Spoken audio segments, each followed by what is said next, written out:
বসে আমি ভিডিও বানাতে পারি। তাছাড়াও এই সাইডে একটা স্টুডিও মতন রয়েছে, আমি এই লাইটটা ইউজ করি স্টুডিওতে। আর এরকম একটা ওয়ালপেপার কিনেছি ব্যাকগ্রাউন্ডে।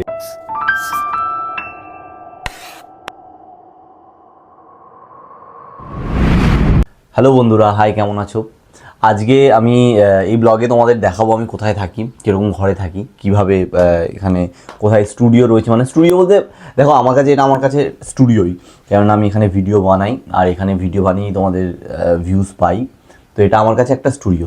সবই দেখাবো, কোথায় রান্না করি, কী করি, কেমন ঘরে থাকি, কীরকম আমার বেড, সব মিলিয়ে তোমাদেরকে ভিডিওটা দেখাবো। মানে কেননা তোমরা অনেকেই আমাকে প্রশ্ন করেছো যে দাদা তুমি তোমার ঘরে একটা ট্যুর দাও। ঠিক আছে, আজকে দেবো। বেশি কিছু নেই, আগে থেকেই বলে দিলাম।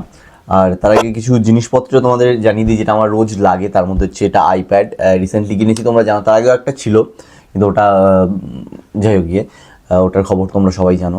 তো এটা হচ্ছে আইপ্যাড আমি কিনেছি A16। এটার মধ্যে যাবতীয় এডিট করি। আর তাদের আরেকটা জিনিস দেখাই যে আইপ্যাডে তোমরা দেখতে পাচ্ছ যে ওয়ালপেপারটা, এটা আমি নিজে পেয়ে। আর সাথে এই মাইকটা ইউজ করি। আর যেটা ভিডিও হচ্ছে সেটা হচ্ছে গিয়ে আইফোন ক্যামেরা। তো চলো তোমাদের দেখাই। তো সবার আগে যেটা দেখাবো সেটা হচ্ছে আমার স্টুডিও। দেখো, এটা আমার ঘর, আমি এইখানে থাকি, এটা আমার বেড। আর এই জায়গাটা সাজিয়েছি, এই দেওয়ালটা, যাতে এইখানে বসে আমি ভিডিও বানাতে পারি। তাছাড়াও এই সাইডে একটা স্টুডিও মতন রয়েছে, আমি এই লাইটটা ইউজ করি স্টুডিওতে। আর এরকম একটা ওয়ালপেপার কিনেছি ব্যাকগ্রাউন্ডের, যেটাই করে তোমাদের হচ্ছে ব্যাকগ্রাউন্ডে ভিডিও করা যাবে, যেটা তোমরা অলরেডি আমার ইনস্টাগ্রামে দেখেছো। এটা হচ্ছে, আর আজকে আমি লুঙ্গি পরেছি। আমি বেসিক্যালি বাড়িতে লুঙ্গি পরি। আর এই হচ্ছে আমার কাপবার্ড। এখানে বেসিক্যালি আমার জামা কাপড় কিছু থাকে একটু অগোছালো। আর ওপরে আমার রাধাকৃষ্ণ। আমি পুজো সেরকম একটা করি না, কেননা এখানে নিয়ম মেনে সব কিছু করা হয় না। একাদশীটাই করি, ওটা ছাড়া কিছু করি না। তো গোপাল আমার রয়েছেন এখানে। আর এটা হচ্ছে, এই জলটা আমি কুম্ভমেলায় গেছিলাম, তোমরা সবাই জানো। 2025 ফেব্রুয়ারিতে কুম্ভমেলায় গেছিলাম। সে কুম্ভমেলার ত্রিবেণী ত্রিসঙ্গম থেকে এটা জলটা নিয়ে আসা। আর এই হচ্ছে আমার গোপাল। তো এটা সবসময় অফই থাকে। আমার ঘরের এদিকে একটা জানলা রয়েছে, আর এদিকে রয়েছে আর একটা বড় জানলা, যার জন্য আমার লাইটের সময় একটা অসুবিধা হয় না। এখানে যদি আমি দাঁড়াই, আর এই লাইটটারও প্রয়োজন পড়ে না, তবুও আমি একটা সাইডে রাখি লাইটখানা। এখানে যদি দাঁড়াই আর এরকমভাবে যদি ভিডিওটা করি, যথেষ্ট দেখো এই ব্যাকগ্রাউন্ডটার জন্য সুন্দর লাগে। আর একটা জিনিস কি বলতো, আমার গায়ের রং তো ডার্ক, আর পেছনে একটা এরকম ডার্ক থাকলে আর লাইটিংটা মুখে ঠিকঠাক পড়লে কালারটা বেশ সুন্দর একটা টেক্সচার আসে। তো যাই হোক, চলো তোমাদের আরও বাকিগুলো দেখাই। তো এই ঘর থেকে বেরিয়ে আমার ঘরের পাশেই দরজা, এটা হচ্ছে বাইরে যাওয়ার দরজা। আর এটা হচ্ছে গিয়ে জুতো রাখার র্যাক। আর এখন আপাতত এটা হচ্ছে বাথরুম। ওয়াশিং মেশিনে এখানে হাতে ধোয়া যায় না, কেন জল ঠান্ডার দেশ, প্রচণ্ড ঠান্ডা। এর জন্য তুমি খাও বা না খাও, তোমাকে ওয়াশিং মেশিন রাখতেই হবে। তো এই হচ্ছে আমার বেসিন। এই আর এই সাইডটায় বাথরুম রয়েছে। বাথরুম আর কি দেখাবো, মানে চান করার বাথরুম। আর এখানকার জাপানে যেরকম হয় আর কি, বাথরুম আর পায়খানা আলাদা হয়। এ দেখো, এটা হচ্ছে পায়খানা। এখানে পায়খানার সিস্টেমটা অনেকটাই ভালো। কি হয়, তুমি পায়খানা করে ওই অটোমেটিক্যালি স্প্রে দিয়ে ছুঁচু হয়ে যায়। তোমরা ছুঁচু বলো, তো আমি জানি না কি বলো বাংলায়। আসলে তোমাদের রান্নাঘর দেখাই, সিক্রেট জিনিস থাকে। তো রান্নাঘরটা অনেকটা অগোছালো, তোমরা অলরেডি অনেকবার দেখেছো রান্নাঘর। তো রান্নাঘরটা হচ্ছে এইরকম। দেখো, একটা ছেলে মানুষের রান্নাঘর, তো এর থেকে ভালো কিছু হওয়ার আমি আশা করি না। আর আমি এর থেকে ভালো কিছু করতেও পারি না, মেন কথা হচ্ছে সেটাই। তো তোমাদের দেখাই, এই হচ্ছে আমার কিচেন। এখানে আমি রান্না করি। এবার এখানে আমার হচ্ছে গিয়ে কাপবার্ড যাকে বলে আর কি। এই ডাল রয়েছে, বাদাম রয়েছে, বিভিন্ন রকম ডাল। আমি ডাল খেতে ভালোবাসি। আর আমার সবথেকে সেফ সাইড হচ্ছে ডাল সেদ্ধ করো, ফোড়ন দাও, খেয়ে নাও, ব্যাস। বা কোনো সময় যদি শাক ফাক নিয়ে আসে, যেমন দেখো আমি তোমাদের দেখাচ্ছি, এই সাইডে আমার এই যে ফ্রিজ রয়েছে। ফ্রিজে আমি তোমার দেখো সিম নিয়ে এসেছি। এখানকার সিম বাংলাদেশিরা জাপানের বিভিন্ন গ্রামে থাকে, আর থেকে ওরা গ্রামে আমাদের দেশেও শাকসবজি চাষ করে। তো এই সিমটা নিয়ে এসেছি। তো কী করে, এই সিমটা হালকা ভেজে ডালের মধ্যে দিয়ে দিই, ভালো লাগে।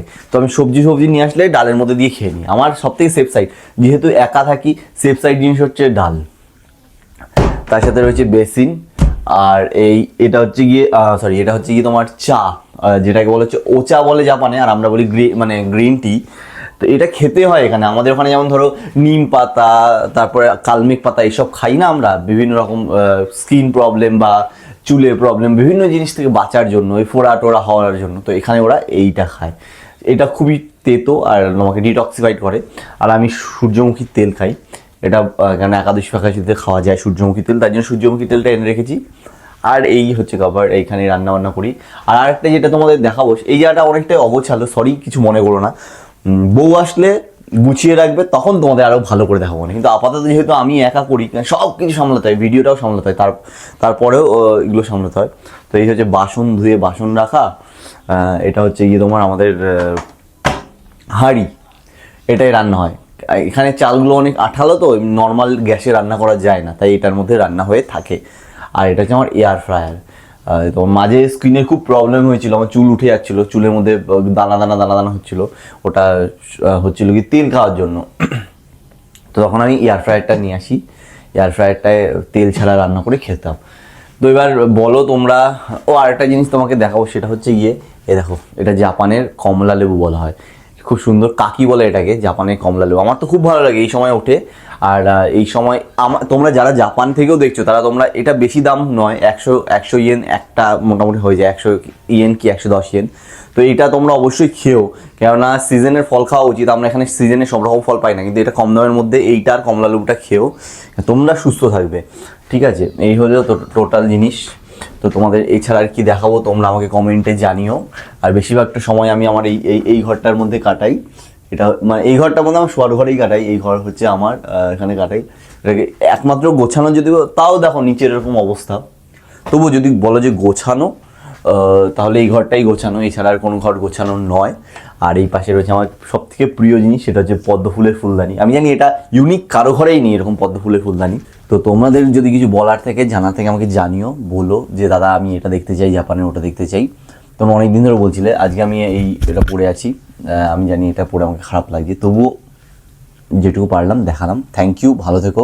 আর অবশ্যই যারা নতুন দেখছো তারা সাবস্ক্রাইব করে দিও, কেননা তোমাদের কথায় আমি চলি, তোমাদের কথায় উঠি আর বসি। তোমরা আমাকে যখনই বলবে যে এরকম ভিডিও বানাতে বলবে, আমি সেরকম ভিডিও বানিয়ে দেবো, যে টপিকে বানাতে বলবে। আমার নিজের মাথা থেকে সেরকম একটা আইডিয়া আসে না, তোমাদের কথা শুনে চলি, তাই তোমরা ভালোবাসো। সাবস্ক্রাইব করে দিও, লাইক কমেন্ট করে দিও, আর পারলে এটাকে বন্ধুদের সাথে অবশ্যই শেয়ার করে জানিয়ে দিও। বাই।